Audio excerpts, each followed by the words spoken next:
Nima uchun farzand tug'ilganda, raddomda onaning qornidan farzand dunyoga kelishligi bilan taroziga qo'yib tortiladi.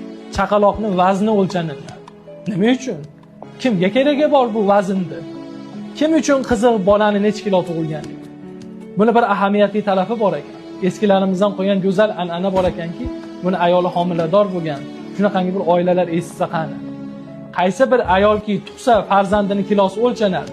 Nima uchun? Chunki onaiki 9 oy vujudida bamisol bir go'shtni ko'tarib yurdi. Farzand go'sht. U necha kilo tug'ilishligiga qarab 3 kilo bo'ladimi, 2,5 kilo bo'ladimi? Ana shuncha go'shtni iste'mol qilishligi kerak bo'ladi ayol kishi. Erkaklar mana shu joyda hushyor bo'lsinlar. Farzand ko'rdi, necha kilo tug'ildi? 3 kilo. Demak, ayoliga 3 kilo qo'y go'shtini olib yedirsin. Nimaga? Chunki ayol kishi qornidan 3 kilo go'shtni sarfladi, quvvatini sarfladi. Endi uni o'rnini to'ldirib qo'yish kerak. Qarang qanday go'zal. Ayol baquvvat bo'ladi. Ko'p qaynalar yoki qaynatalar yoki oila a'zolari buni g'ash oladi. Kelin ko'p go'sht yeyapti. Ya buni g'ash olmaslik kerak.